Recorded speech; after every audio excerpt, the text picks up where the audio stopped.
Last year, the Raiders finished with Jordan Meredith at left guard, Dylan Parham was at right guard, and Jackson was at center. Would you consider maybe going back to something like that? Is that Absolutely what you're not. No, we've invested a lot of time with these guys playing in their spots. I know you're interested in JPJ. This is an official week to practice and to get ready. Last week was not that. So he's ready to compete for the playing time, and he and Alex will be going at it. So it's a good situation in that regard. Absolutely not. Well, there you have it, Raider Nation. They're rolling with the same O-line they've got, no matter how bad things looked in Washington. Coming up in today's episode of the Silver and Black Sports Network podcast, I'll dive into my take on the Raiders' offensive line, given Pete Carroll's response there. And I'm also diving into the matchup against the Bears and offering up my thoughts on where this one will be won and lost as well. Plus, we've also got our weekly installment of Raiders Rounders with the best Raiders bets of the weekend coming your way.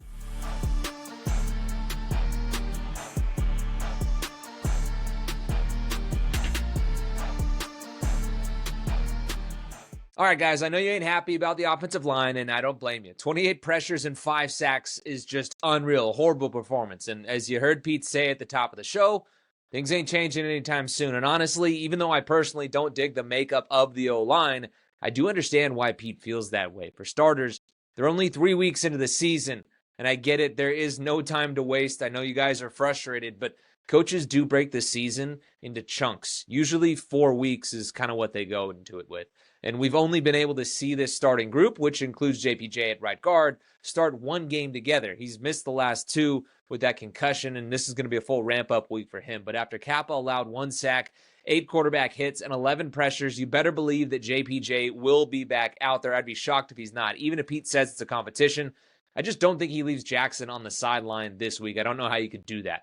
I don't think any other changes along the O-line would come at least until maybe week 6. And honestly, from what I saw in the preseason and training camp, the young guys are not ready to step into their roles yet. They're still just developing. And based on the reaction from you guys when they stone Forsythe, you don't really want to see him out there instead of DJ either. Obviously, I know DJ didn't have the greatest game either, too. But, look, I know it can't get much worse for the Raiders, but turning to that right now and making those moves, I just don't think that's the idea to do it. And I know that everyone wants to see Jackson at center. I don't think that's going to happen at all either. Pete was adamant about that, and I get that he fared well there last season, but it might be time to move on from that the way that Pete is talking. And let's not forget that even Adam Butler, his own teammate, said that he feels Jackson could be an all-pro at guard at some point in his career, so maybe let him develop there. And they do have a really good matchup this week against the Bears. They're dead last in the league in rushing yards allowed before contact, Chicago is. And even though the Raiders are dead last in yards allowed before contact for running backs,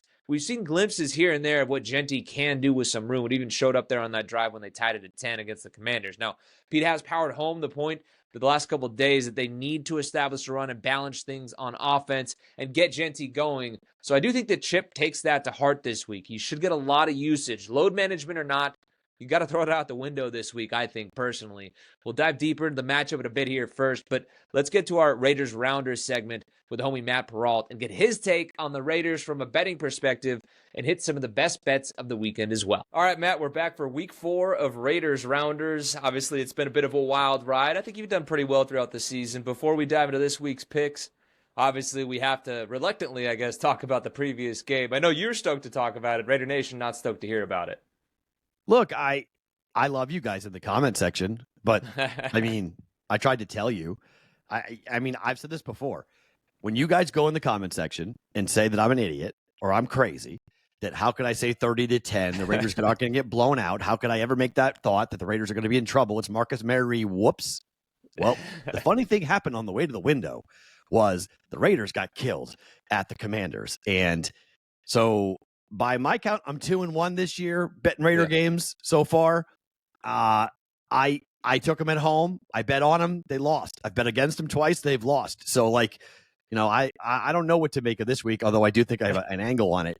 I just think this is going to be that type of year for the Raiders. It's going to be an up and down year, and betting on spots, you could see it. East Coast, West Coast, East Coast. That was a tough spot. Even with Marcus Mariota playing, that was a tough spot, and the Raiders played like it. They were flat. No excuse for them, obviously, in that one, but they were coming off a short 6-day rest. The Commanders had, 10 days, coming off of that game on Thursday. Still, I think, personally, no excuse to play like that against Marcus Mariota. He was very efficient. Cliff Kingsbury made it easy on him. Obviously, the big issue was just the offensive line. I talked about it so many times in the previous podcasts here, but giving up 28 pressures on the day, that was just wild. Obviously, something that they need to get corrected. The big question now, as we do look ahead here to week 4, they got the Bears coming to town. How do you feel about that game? Look, I think just like I mentioned with the spot, I think this is a bad spot for the Bears. So by my sources, it's going to be 50% Bears fans at Allegiant. Like this is going to be a split crowd going in here because the Bears fans have been told, you got a team. Here comes Ben Johnson. Look out for Caleb Williams. 4 touchdown tosses against the Cowboys. Well, just like I didn't like the spot last week for the Raiders, I don't like the spot this week for the Bears. And the number has come down from 1.5 to a pick. So all I need is the Raiders to win this game.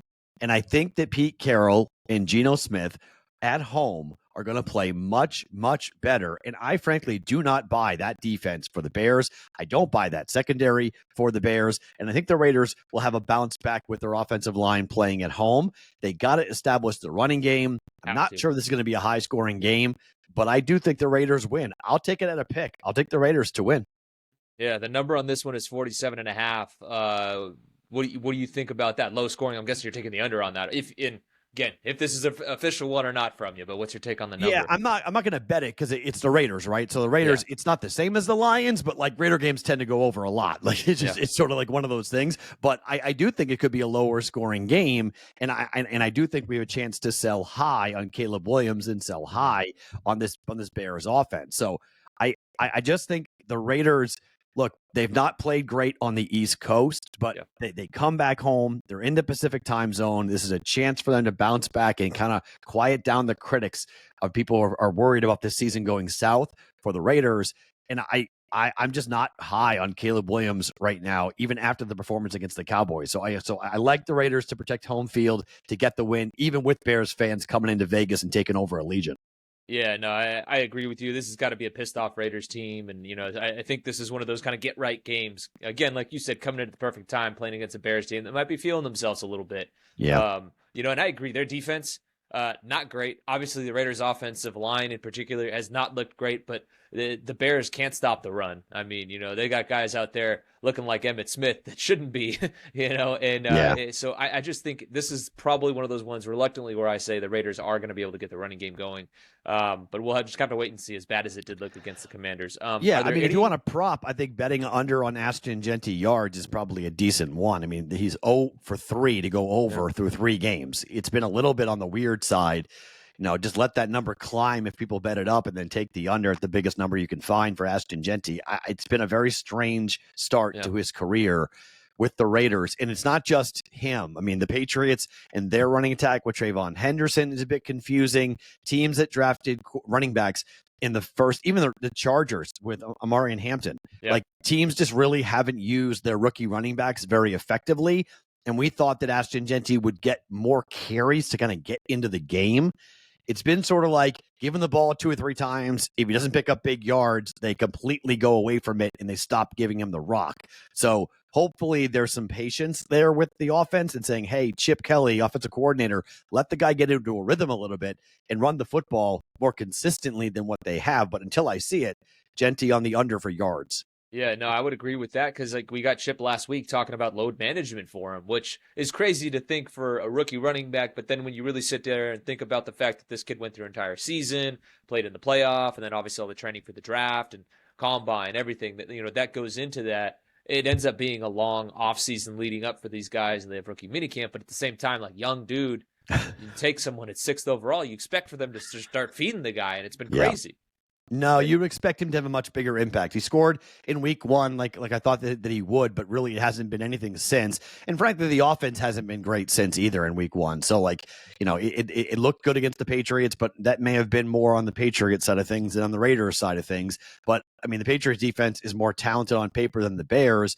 And that's why I think the Raiders should have a get right spot for Geno Smith and company, because everyone's thinking this season's going south. I'm not so fast, my friend, on that. I think there's a shot here for the Raiders to get a W, to go 2-2. and keep themselves, frankly, in the race, because the Chargers could be running away with this thing. And if the Chiefs lose to the Ravens, which is really possible, well, now all of a sudden you've got a 1-3 Chiefs team. If the Broncos were to be upset on Monday night, I don't think they will be, but if they were, they're off to a rough start. So the Raiders need this W to keep pace. No, yeah, I would agree big time because, like you said, things are getting out of hand. Look, I think a lot of us expected the Chargers to be a better team. I don't think we expected 3-0. Been pretty crazy to see them, rattling off like that and really looking like a solid squad. Looking like, and I say this all the time, looking like the team that ESPN has said they are for the last, 5-6 years, so it's about time that I guess they kind of come around. Obviously, Raiders fans not loving seeing that. We'll get to the Chargers in a second, as we always do. We want to make sure we hit on the Thursday night game for the folks that are watching this as it drops. Again, we like to tell you guys we are taping this on Wednesday night, but Matt, how do you dissect that Thursday nighter, Seattle and Arizona? Look, I don't really know how you don't take Seattle, given that they have dominated Arizona. They are 7-0 straight up, 6-1 against the number since 2022.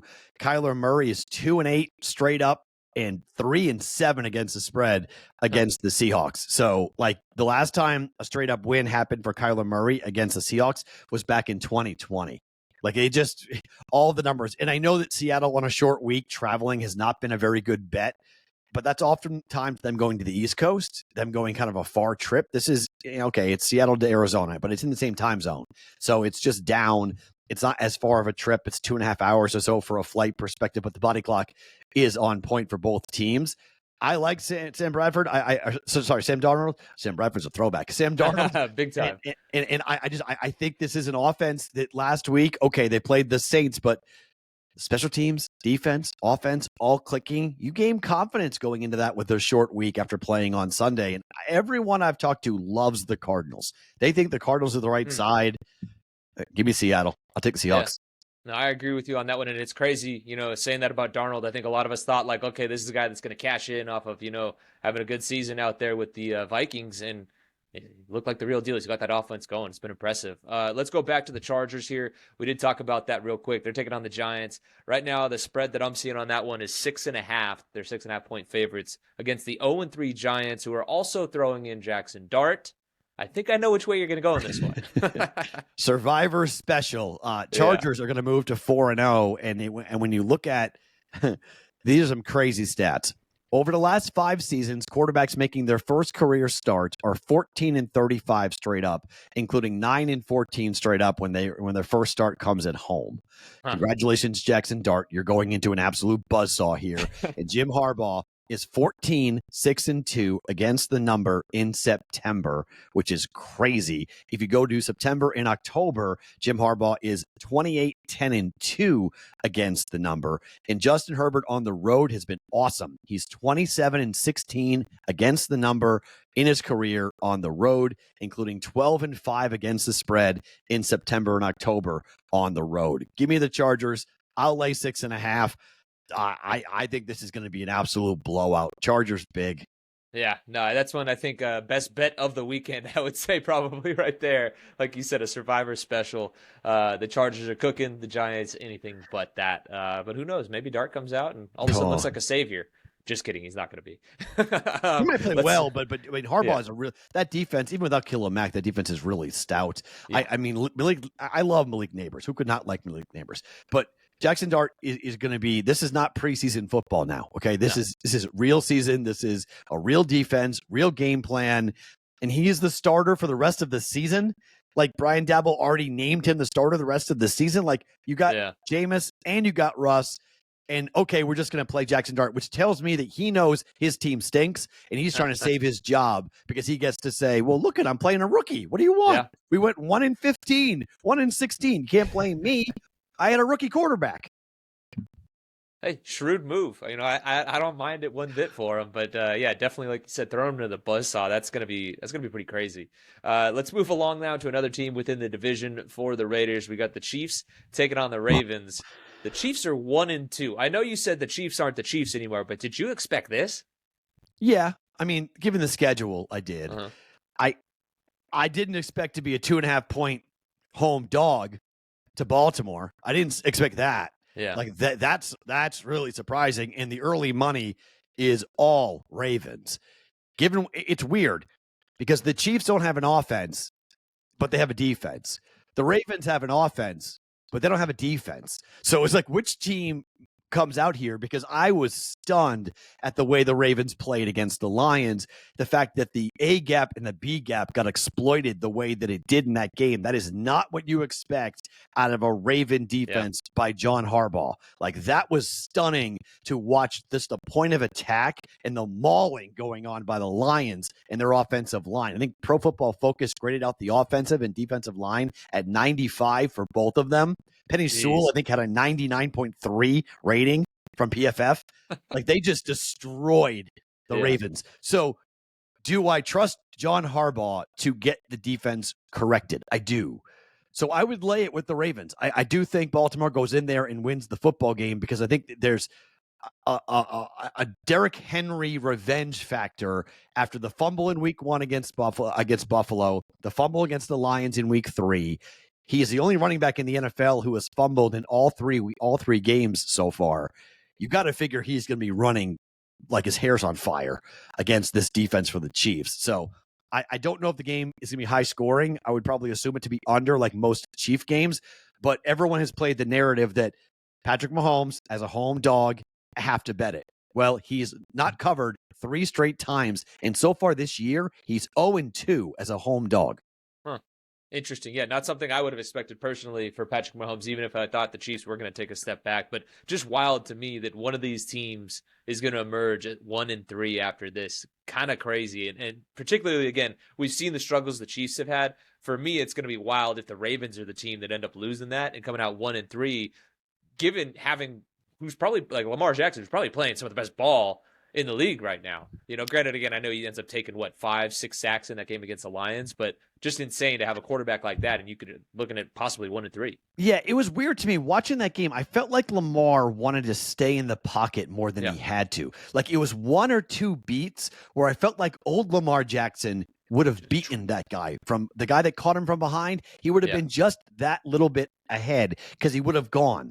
And I felt like he was trying to either prove something or stay in the pocket for whatever reason to wait for a receiver to clear, and it never happened. So I just wonder what he does going forward here, and I wonder what he does. Does he run more against the Chiefs and become a bigger weapon? And I know there's an injury concern whenever any quarterback runs, but for Lamar Jackson, he's got to be more active with his legs, pick up first downs, move the chains. Yeah, when you're elite in that regard, and like, don't get me wrong, I know he's been so efficient passing the ball as well. You saw on the broadcast, they're talking about the numbers like off the charts, but yeah, when you have those kind of legs, I would have liked to see him take off a little bit more in that game too. That was definitely kind of crazy, but let's keep it rolling now. We'll dive into the Raiders' next opponent to kind of look ahead to things. They're the Colts. They're taking on the Rams this week as well. They enter actually as 3.5-point dogs, which is kind of interesting to me, given the way Indiana Jones and the Colts have looked, at 3-0. 3.5-point favorites, that is. Sorry, I looked at that one wrong. Yeah, I can't get around this. Like, I can't figure this out. So the Rams opened up at 4.5-point favorites. It's been bet down to 3.5. My gut tells me that number is going to close at 3. The total has gone from 46.5 up to 49.5. So we're getting close to crossing key numbers from a total perspective. 50, 51, 52 key numbers from a book. 53, 54. These are all key numbers for a total perspective for sports books. Daniel Jones is right now the number 1 quarterback QBR in the NFL. Daniel Jones is the best quarterback through 3 weeks in the NFL. Say that one more time for me, just so that I make sure I heard you right. Daniel Jones on paper is the best quarterback in the NFL. But I feel like we've seen this story before with guys in new places, and it takes the NFL a beat to figure out how do we handle this quarterback with this offense. Yeah.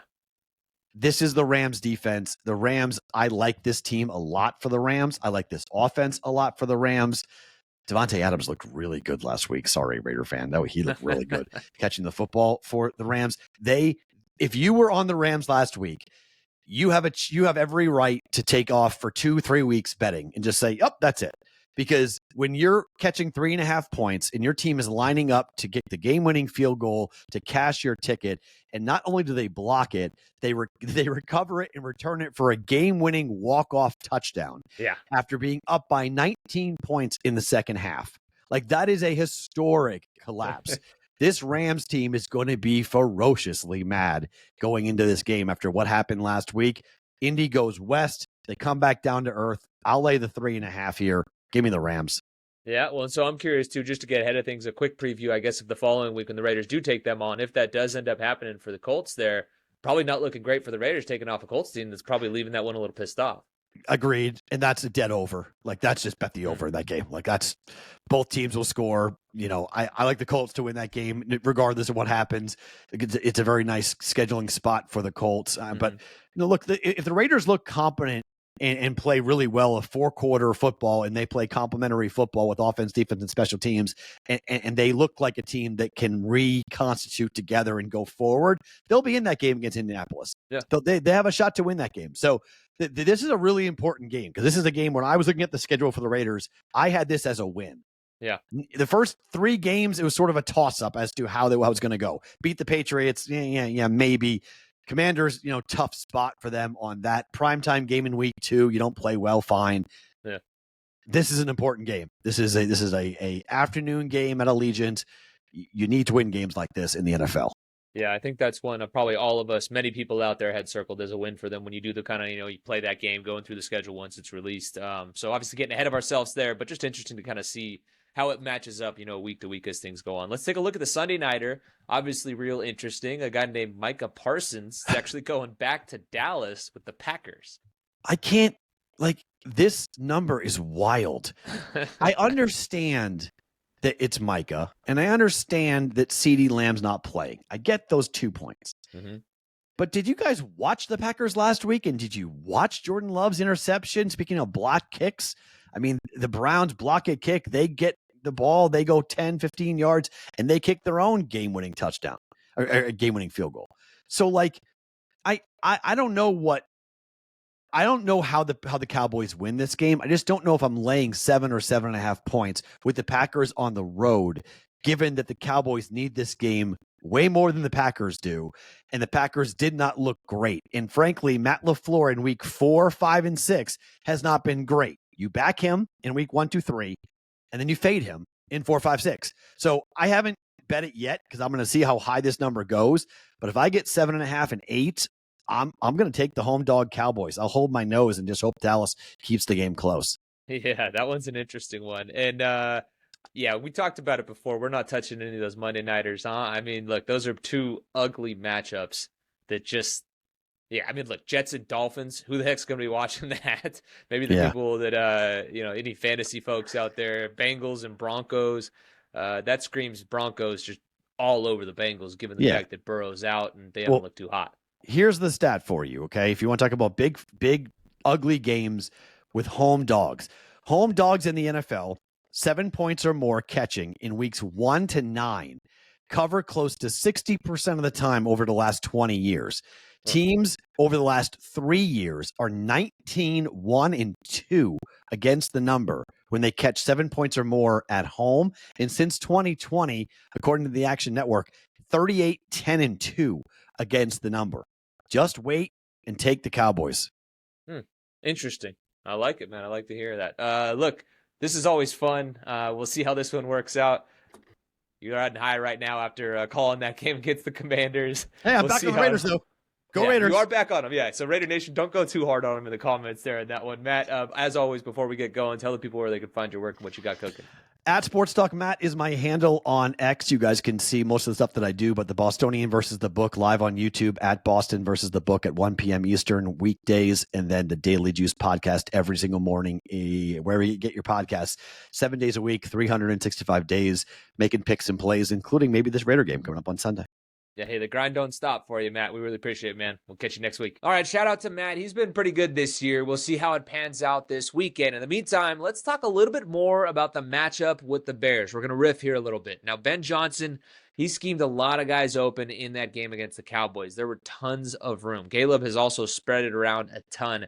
He completed a pass to 8 different targets in 2 out of their 3 games this season. So he has definitely been spreading around. The defense is going to be tested in a lot of different ways. So the coverage really does have to be on point, especially, I think, again, those guys in the intermediate areas. Also, in terms of the Bears and their offense, they run a lot of 12 personnel. 44% of their plays actually have been in 12 personnel. That's the 3rd most in the NFL. They've got Cole Kmet and Colston Loveland, the young guy there. Look, obviously 12 personnel puts defenses in a bind with both of them. You never know necessarily where they're going to be at. Cole, I think, is a really underrated tight end. He got a touchdown as well. He's wide open in the game against the Cowboys. So I'm real curious to see how Ben uses those guys against the Raiders and stresses the linebackers and safeties in coverage, but more so the linebackers trying to stop those guys. Maybe this is a game where we see Jamal Adams more involved in coverage in those guys. I'm curious to see how that matchup does go with them. But do keep an eye on that 12 personnel. I think Ben Johnson really is going to try and run the ball. I know DeAndre Swift hasn't necessarily got it going at the clip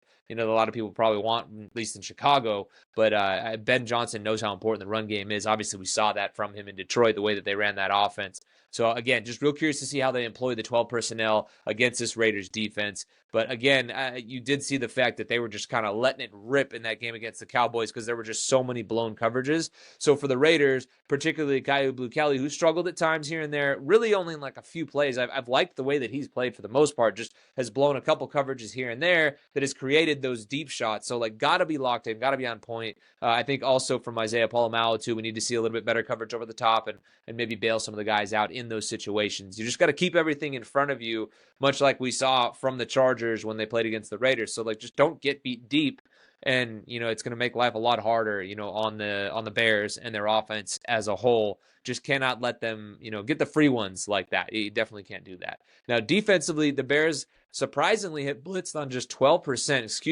blitzed on just 12% of their pass plays, which is kind of surprising, again, because Dennis Allen was known as like a man-to-man guy that's going to blitz a ton. That obviously hasn't been the case. I think without Jalen Johnson, once he got hurt, they've gone to more of a zone defense and are trying to keep things in front of him. Again, a similar strategy that we saw Jesse Minter and the Chargers employ against the Raiders. So the big thing there for Geno is going to be just taking what the defense gives you, and I'll dive more into that, in my game pick. But I just think we're going to see them kind of sit back and try and keep things in front of them. That's what they did against the Cowboys. And, when we talked to Clay as well, he mentioned that he thought that that's going to be a very similar strategy we see out of them because he just doesn't necessarily trust a lot of those guys sending them, trying to blitz them and stuff like that. Now, another area that they have had some issues defensively, the Bears, is actually in the slot. Now, this is a fantasy number, and I don't have an actual stat in there, but I remember looking at a graph and it was saying that they're having a lot of issues covering receivers in the slot, and slot receivers have fared really well against Chicago. Kyler Gordon is a guy that didn't practice on Wednesday, and Clay Harbor did say that he's a guy that would probably be trying to cover Brock, and he doesn't think that he's going to play in this game. So look for Brock maybe to have a big game in this one too, and just, Jacoby if they move him into slot at times.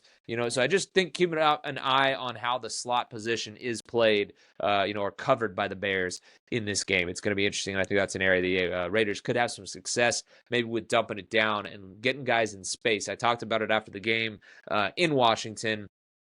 We need to see Chip scheme these guys open more and give them room to run. We saw a lot of that in training camp where they were just getting it to them and letting these guys use that athleticism. Got to see that more in this game. And one thing that is interesting with Chicago, they have been really good on third downs. They're actually second in the league in third down defense. So for the Raiders, and this isn't like rocket science, but be good on first and second down. Ashton Genty actually talked about that on Wednesday as well, and mentioned a simple fact of that they have to be better running the ball on first and second down to keep themselves out of those third and longs. And again, against the Bears, you definitely don't want to be in that situation either. And one thing that really has stood out, and I talked about it at the top of the show, I'll be talking about it in my pick as well, the Bears cannot stop the run. They're second to last in the league in yards per attempts allowed at 5.5 yards per rushing attempt. So that's great news for the Raiders, obviously, and Ashton Genty, because they have struggled to get the running game going. So you're going against a team that just has not been able to stop the run. 5.5 yards per carry. Genty and them have to be licking their chops, even though it has looked really bad along the offensive line the last couple games there. So with that, guys, it is time to make my pick. I've actually picked the Raiders each and every week this season, and I swear I'm not trying to be a homer and trying to pander to you guys. I've just kind of called it like I see it and gone with my gut. I was a little on the fence in the game against the Chargers, but I just had like a weird feeling that they were going to figure it out. Obviously, that was a big-time miss.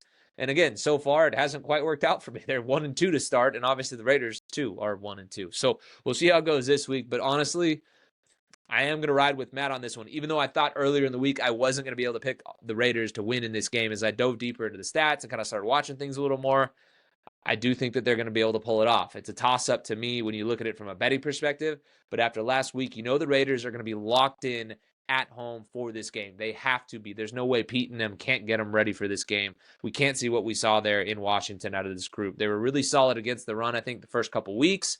I do think that they revert back to that in terms of stopping the Bears' rushing attack. I don't think we're going to see a tackling performance like we did in the game against the Commanders. I think the Commanders forced 9 missed tackles. The last time we saw this pop up for the Raiders in terms of the missed tackles was the preseason opener against the Seahawks. Since then, they had really cleaned things up in that regard. I think that's who the Raiders are. I think they're a defense that's going to be able to stop the run. And against a Bears team that hasn't quite got it going at the clip that you would maybe expect with Ben Johnson calling plays, I think they have some more success again, and I think they're going to be able to stop DeAndre Swift and company back there doing their thing. But you got to clean up the blown coverages on the back end. Again, it's not rocket science, but you can't do that. You can't give them the free ones. I think if they are able to keep things in front of them, they can slow Caleb Williams down and really concentrate on the tackling, being on point. Again, even Kyu Blue to Kelly, we've seen him, when he's not in coverage, when he's coming up to make tackles, he's been a willing tackler. So the tackling has been there on the outsides. I have actually liked what I've seen out of Stokes. Teams have gone after Kyu a little bit more and also tried to stress Polamalu. So keep an eye on how those two guys fare in this game. The big question obviously always ends up being, though, is the offense. Can they back up the defense? Because the defense has played winning football many times throughout the year. Again, that's just something that has been an issue, for them offensively, is getting things done. But the biggest thing against this is the fact that they are now taking on a defense that has been really, really bad against the run. And I know the Raiders have also been bad running the ball, but this is a matchup to me that just screams this is the time they get it going. The Raiders, Chargers, whatever I'm trying to say, the Bears defense also comes into this one battling injuries. And so I think this is the time that we see Ashton and the O-line get it rolling. And I know I said that last week going up against the Commanders. And I know I sound crazy saying that after all the issues we saw and as horrible as it was, and as much as I went in on them in the postgame podcast, I just don't see how it looks as bad as it did then. I think Chip Kelly figures a way to scheme this one going. And again, going up against a defense like that is dead last in the league in yards allowed before contact, that bodes well because, again, we have seen what Ashton can do once he actually has room to run. So let's see him get some room, create a little space for him, and see what he can end up doing in that game. Then Geno, again, just needs to play a clean game. I think that they sit back and do try to keep everything in front of them. Like I said, similar to kind of like what the Chargers did. I asked Jacoby on Wednesday if he's seen some similarities between the Bears in the game if he's seen similarities in the Bears defense, the way they defended the Cowboys versus like how the Chargers played against the Raiders. And he said to actually ask him again today. So I'm going to go do that. I want to kind of chop it up with him and see what he has to say in that regard. Obviously, he can't give away too much scheme-wise there, but he hadn't had a chance to really look at the way that they cover him on third down and things like that yet. That's going to be today. So I'm curious to see what his take is on that. Maybe I'll drop that into the post-practice shoot that I do down there tomorrow as well. Some of my takeaways if I am able to catch up with Jacoby and get his take on that. But again, for Geno, just take what the defense gives you. That, I think, changes things for this offense. Again, you just can't give the ball away. You can't make it easy for him, much like on the defensive side of things. When you're getting beat deep, like, no dice there. So for Geno, just don't give it away. Be the guy that is that accurate passer that we've seen in recent years. And I know a lot of people like to throw out all the picks and things like that. And I will say, again, in that game against the Chargers, he was stretching at times, trying to keep him in it, making some ill-advised throws, or maybe even throwing into the right guys, but not the right placement, whatever it was. So I think we do see a cleaner version of Geno in this game. I think he played a lot better against the Commanders in what was a really bad situation, as much as he was pressured and all that. I was impressed with his performance, and so was Pete too. But again, the big thing, take what the defense gives you. Be fine with dinking and dunking your way down the field. I think that's going to be the key to victory for the Raiders because, again, like I said, I think they're going to be sitting back there on defense in Chicago and not wanting Trey, to go and beat them deep. I think that big game from Trey is really going to catch their eyes, and we've seen Trey get loose a couple times. Also, Jacoby on that boot to start the game in Washington. Obviously, it went all downhill from there, but they're really going to be trying to keep things in front of them and just rally to the football and, make the tackle. So I think just, again, like death by 1,000 cuts, work your way down the field and then get the running game going. And that's the way I think the Raiders go on and win this game. But look, we'll see. I haven't fared too well on my picks so far, like I said. So hopefully I don't fall to 1-3, but we'll see. I'd like to see them be able to figure this out and get into a bit of rhythm and get that bad taste out of their mouths. But it's going to be an interesting game for sure. Again, I think it's going to toss up. So I'm curious to see what it looks like over there at Allegiant Stadium on Sunday. We will see how it goes. Today, though, we are, like I said, back out at Raiders HQ for practice. So do keep an eye out for our coverage from down there in Henderson. If you're new to the channel, you can find me on Twitter or X, whatever you do want to call it these days, at JesseSBSN. I'll be tweeting everything out from the locker room in terms of like the guys that we catch up with and the conversations we have with them, and also what we see out of practice in the brief window that we are out there. And as I do always mention, if you're not already subscribed to our newsletter, do head to silverandblacksportsnetwork.com and please subscribe. It is free, completely free, costs you nothing, and includes a pair of newsletters dropping on Monday and Friday mornings at 6 a.m. They're chock full of all the biggest takeaways and analysis from game day and a look ahead to what you should be watching out for over the weekend as well in the Friday edition. And it's also a great way to support the growth of our brand, of our channel, completely free. Again, you get two newsletters Monday and Friday mornings, completely free. We eliminated the paid version of that just because I want to boost it a little bit more. And, I can start making more money off the ads that way too. So again, that helps us support it and it's quality content. I enjoy putting those together and it's a lot of fun. And now concentrating on Monday and Friday, the content's just going to keep getting better. And I'll be able to dive into much more, than having the extra Wednesday edition of it. That it was just kind of lacking because the Raiders are off on Mondays and Tuesdays. For the most part, obviously Pete talks on Monday, but I just wasn't liking the quality of the content for it. And I didn't feel right charging folks $6 a month for something, for the Monday and Wednesday version that I felt was lacking on the Wednesday side of it. So in the future, I may bring them back when I'm able to bring on some staff writers and build it up a little bit more and add a little more value to it. But in the meantime, I want to grow this thing as much as possible, as fast as possible. So do please, again, go subscribe. And as I always do say, along with the podcast as well, make sure you like and subscribe to this podcast, wherever it is that you are listening to us. Because again, that helps with the algorithm and all that other stuff. If you did like what you heard, hit us with a 5-star review and leave a comment as well. We do appreciate you guys always watching, listening, commenting. The comments are off the charts. Even if the videos don't necessarily rack up the views, you guys are commenting and engaging a ton. And I do appreciate that. That helps a lot as well. So next time on the podcast, we will actually be coming to you from Allegiant Stadium following the Raiders game against the Bears. Can't wait for that one. Can't wait to be back at Allegiant as well. No more traveling for a while. This trip to Washington really took it out of me. Till then, guys, take it easy. We'll see you next time.